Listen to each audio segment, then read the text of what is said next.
आम्ही सर्व तुमचीच वाट बघत होतो. बाकी नशिबवान आहात हा तुम्ही. संस्था प्रमुखाशी मुलाशीच तुमचं लग्न झालं. आता ही शाळा तुमचीच झाली म्हणायची.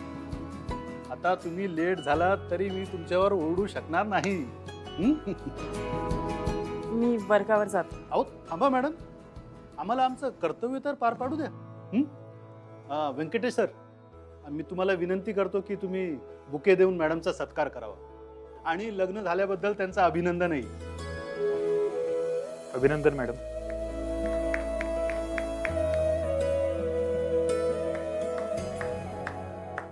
शत्रुभाई तुम्ही इथं? हा, त्याचं काय झालं, आमची बायको लेटर विसरली. म्हणलं द्यायला जाव. काय मॅडम, गाडी ती सरला बघा तुम्ही लेटर. दारा सरांना द्या. अहो घ्या हो.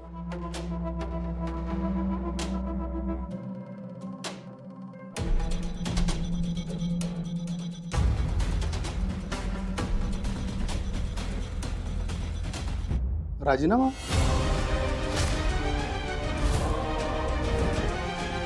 जगताप मॅडम? ओ जगताप नाही, निंबाळकर. सॉरी. आणि निंबाळकर मॅडम, तुम्ही राजीनामा देताय? मुकट्यानं सही कर, नाहीतर हातपाय मोडी. मी करते.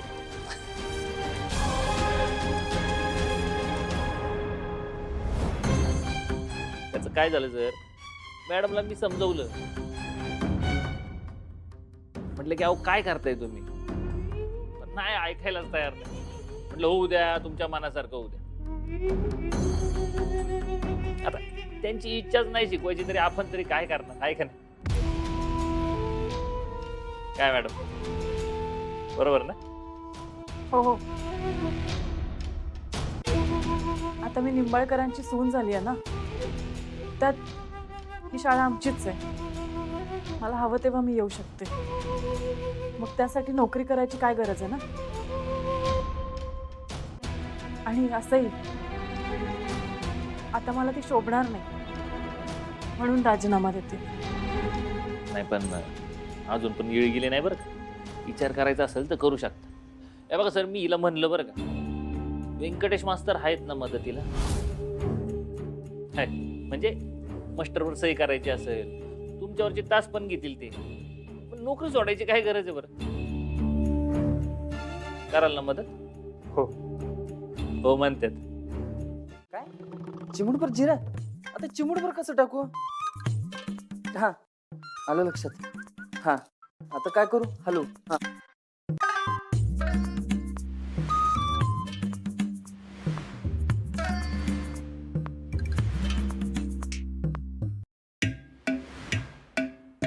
झालं एकदाच.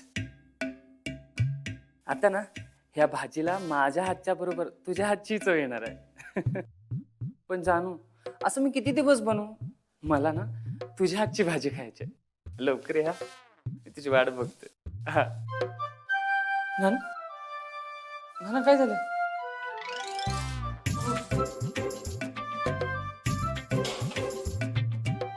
नाना नाही ग, नाना नको. अरे काय करून ठेवलं सगळं? हा, एक काम घर करायला नको. काम कमी आणि पसारा जास्त करून ठेवलायस. एक नंबरचा दडबडतीस तू. तिकडे तुझी आई बेडवर खेळून पडली आणि तू इकडे मोबाईलवर गप्पान. हे कुठं कुठं पुरा पडू मी. नाना तुम्ही चिडू नका. मी सूर्यदादाच्या घरी जाऊन भाजी घेऊन येते. तसं बी धनु दीदी म्हणाली काय लागलं की सांग म्हणून. आलेच मी. आता हे सगळं साफ कर. का रोजंदार माणसं बोलू मी? नाही नाही आवड पण दिसे.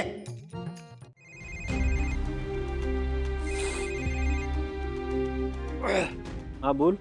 अरे मला आता तेजू दिसली. कुठं? दुकानात आली ती? कशाला यायचं? मला सांगितलं असतं तर मी सामान घेऊन गेलो असतो ना. नाही नाही दुकानावर नव्हती आली, पण दुकानासमोरून गेली. शत्रूच्या गाडीत होती. सूर्या या वेळेत तेजू तर शाळेत असायला पाहिजे ना. शत्रुराव तिला शाळेत घेऊन गेले असतील. नाही रे सूर्या, गाडी घराच्या दिशेने गेली. तू जा, मग घरी काहीतरी काम असेल, काहीतरी राहिलं असेल म्हणून गेली असते. तू कशाला काळजी करते की एवढी? हं? मी तुला तिकडे टाइमपास करायला पाठवलं का, हे काळजी करायला पाठवलं का? तू तर राहूच दे. तुझ्याशी ना बोलायलाच नाही पाहिजे. तू मला इथे पाठवलंस ना, त्याची शिक्षा द्यायला पाहिजे तुला. ठीक आहे, मग ठेवतो फोन. अरे आता असं वागणार ना तू माझ्याशी? तुळजा, तुला माझ्याशी बोलायचंय का नाही बोलायचं? मला बोलायचं पण आहे आणि नाही पण. मग मी आता काय करायचं सांग मला. मग मी पण काय करू? तू हकलून लावलंस ना इथे. आता मला इथे बोर होतंय. प्लीज येऊ दे ना मला घरी. नाही नाही, अजिबात नाही. अगं तुझा इकडे तुला त्रास बीस झाला तर डॅडी काय म्हणतील माझ्या लेकीला काम लावलं म्हणून? आता डॅडी कुठून आले इथे मध्ये? तुळजा, तुला भूक लागली का? नाही नाही, तुला भूकच लागली म्हणून तू एवढी चिडचिड करते. एक काम करतो, काजू पडेल तुझ्याकडे जेवण घेऊन पाठवतो. ते जेव, खा आणि शांत हो. हं? ते मस्त तुझी काळजी घेतील काय. सूर्या, मला नकोय जेवण. ऐक ना, मी तुझ्याकडे कधीच काही मागणार नाही. घरी येऊ दे ना प्लीज. मी अगदी शाण्या मुलीसारखी वागेन बघ. मग आता शाने मुलीसारखं वाग. हं? माझं ऐक, मी बोलवत नाही तोपर्यंत यायचं नाही. दुकानातच थांबायचं. हं? सूर्य, तुला ना थांब, बघतेच मी.